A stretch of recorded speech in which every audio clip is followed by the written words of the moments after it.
Fake news. As infames notícias falsas estão na boca do povo e na boca da mídia também.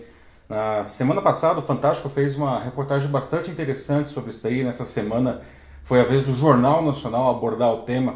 A própria Folha de São Paulo saiu do Facebook no mês passado, vocês devem se lembrar, batendo a porta num golpe de marketing, acusando as fake news como um dos motivos dela ter saído do Facebook. E nós mesmos aqui já discutimos bastante sobre esse tema. Mas quer saber? A gente tem que discutir mesmo. Isso daí não é só uma curiosidade do meio digital. As fake news, elas estão parecendo cada vez mais verdadeiras e as pessoas estão tomando decisões importantes em cima disso daí. E o pessoal que produz isso está ficando cada vez melhor para que as notícias fiquem cada vez mais críveis. E aí acontece o grande problema que as pessoas elas começam a espalhar cada vez mais esse tipo de conteúdo de modo que ele pareça que seja verdadeiro. Você acha que isso é exagero? É só pensar no Trump, que foi eleito presidente dos Estados Unidos aparentemente com grande apoio de fake news. E aqui no Brasil não é diferente não. Há pelo menos uma década a gente já tem notícias falsas sendo usadas nos meios digitais para atingir interesses de grupos políticos, econômicos, ideológicos. O BuzzFeed fez inclusive uma pesquisa no ano passado e descobriu que dos 20 conteúdos que mais engajaram as pessoas no Facebook em 2016 relativas à Operação Lava Jato, 11 eram falsos. Ou seja, de 20 conteúdos, 11 eram falsos. E agora a gente está em um ano eleitoral. Vai ser um banho de sangue. Mas eu queria compartilhar com vocês uma discussão que aconteceu essa semana no grupo de estudos Sociotramas, lá da PUC de São Paulo, que é organizado pela professora Lúcia Santaella, que é a minha orientadora de mestrado.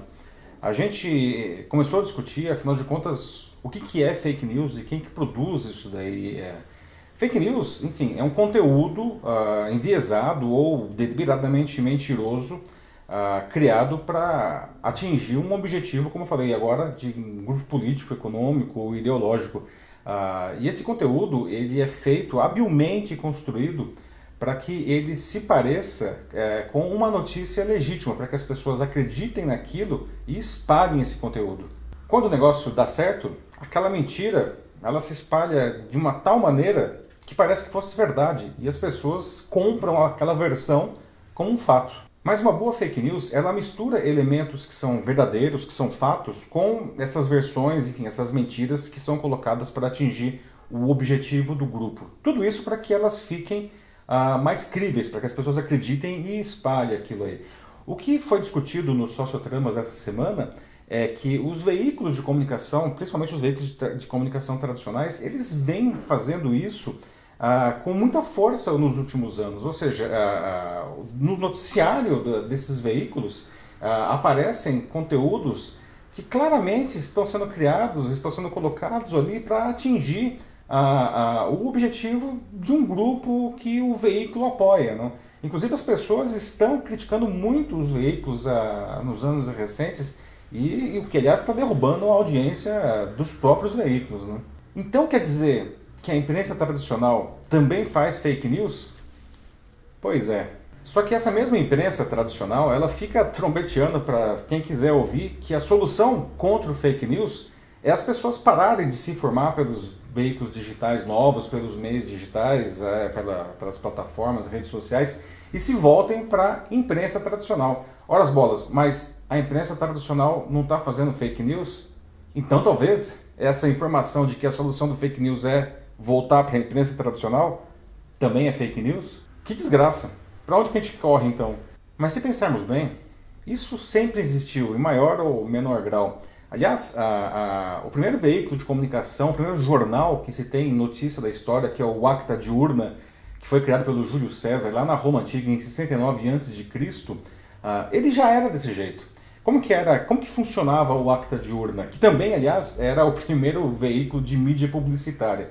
Um sujeito ia lá com umas tabuletas na frente do Fórum Romano e lia as notícias e depois, aliás, também dava os anúncios, né? Fazia os anúncios publicitários. Só que esse noticiário ele era pesadamente enviesado para atender os interesses do grupo que estava no poder. Aliás, isso aparece muito bem naquele seriado Roma, da HBO. Seriado, aliás, excelente. A essa altura você já pode estar pensando, caramba, tudo é fake news, a gente está perdido, a gente vai ser manipulado para todo sempre. Muita calma nessa hora. Claro que existem os produtores profissionais de fake news e desses daí a gente não pode esperar nada de bom mesmo. Mas os veículos de comunicação, mesmo da imprensa tradicional que anda dando umas escorregadas feias nos últimos anos, eles ainda produzem mais bom conteúdo do que mau conteúdo. Da mesma forma, os veículos digitais novos enfim, a nova imprensa, digamos assim, digital, não é uma coisa ruim como os veículos de comunicação tradicionais querem fazer a gente acreditar. Tá? Existem coisas boas e existem coisas ruins em todo lugar. O que a gente precisa aprender a fazer é desenvolver o que eu chamo de uma saudável desconfiança. A gente não pode sair acreditando em qualquer coisa que a gente vê, principalmente quando aquilo parece ser bom demais. Aliás, uma das características do fake news é produzir um noticiário que para um grupo específico da sociedade, aquilo pareça ser sensacional, porque eles anseiam por aquilo. O que acontece? O sujeito vê aquilo, acredita porque acha sensacional, baixa as defesas e daí espalha a mentira. É assim que a mentira começa a virar verdade. Por isso, a gente precisa aprender a desenvolver essa habilidade de desconfiar, tá? De uma maneira saudável. Não estou dizendo que a gente precisa virar um chato. Da mesma forma, a gente precisa aprender a resistir a essas coisas tão sedutoras que aparecem nos meios digitais e na própria imprensa, tá? Porque sempre vai ter alguém querendo nos fisgar pela emoção, pela sedução. A gente precisa aprender a resistir a isso daí.